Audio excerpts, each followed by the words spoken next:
चलिए दोस्तों, मैं देवेश कुमार पाठक एस्ट्रोलॉजर आप सभी का अपने YouTube चैनल अल्टीमेट ज्योतिष गुरु में हृदय से वंदन करता हूं। एक छोटा महत्वपूर्ण वीडियो देने वाला हूं।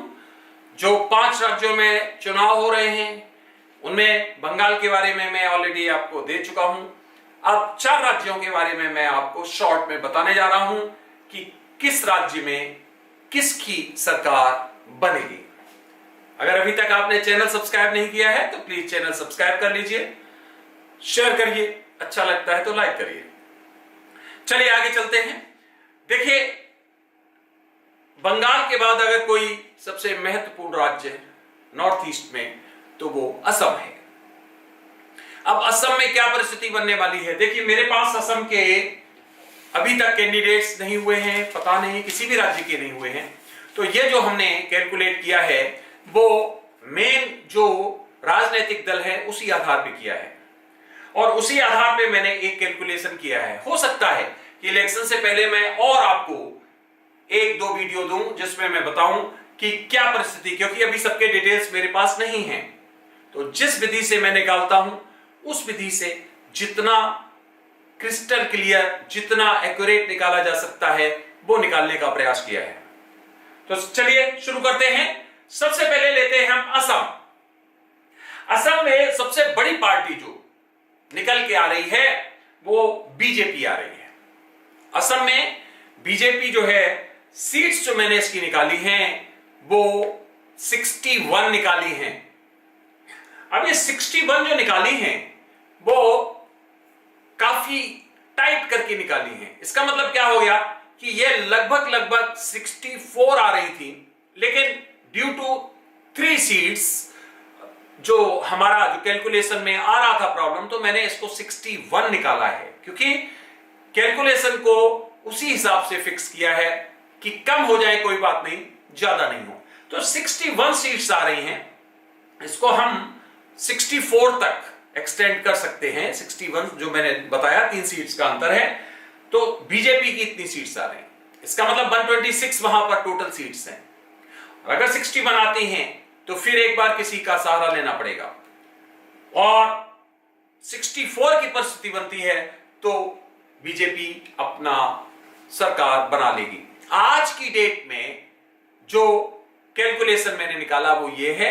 अब अगर कल को चीफ मिनिस्टीरियल कैंडिडेट निश्चित हो जाते हैं दोनों तरफ से और तब कोई परिस्थिति अगर बनती है तो मैं आपको और वीडियो में बताऊंगा। अगला है पुदुचेरी, इसको पांडिचेरी भी कहते हो आप। वहां पर भी बीजेपी सरकार बनाने की स्थिति में आएगी। इसका मतलब है कि वहां पर भी बीजेपी की सरकार की पॉसिबिलिटी मैक्सिमम बन रही है। अब उसके सीट्स का विभाजन मैं क्या कह रहा हूं, अभी मेरे पास उसके कोई बिल्कुल भी पुदुचेरी के कोई भी डिटेल्स नहीं है, तो इसका भी विवेचन मैं आपको आगे दूंगा जैसे ही मेरे पास डिटेल्स आते हैं। हां, अभी मैं इतना बता सकता हूं कि बीजेपी वहां कंफर्टेबल स्थिति में है। बाकी बचे 2 और राज्य, तमिलनाडु और केरला। इन दोनों राज्यों में बीजेपी कहीं नहीं है। इसका मतलब यह हो गया कि केरला में बीजेपी को जो सीट्स मिली हैं उनको बताने का भी मतलब नहीं, क्योंकि मिनिमम वाले दलों को मैं नहीं, जो मैक्सिमम होता है उन्हीं को बताता हूं। तो केरला में जो है वो कांग्रेस की स्थिति और जो हमारे जो और फ्रंट है वहां उनकी मिलकर सरकार बनने की परिस्थितियां बन रही हैं। और इसी तरह तमिलनाडु में भी डीएमके और कांग्रेस की परिस्थितियां जो है वो अच्छी बन रही हैं।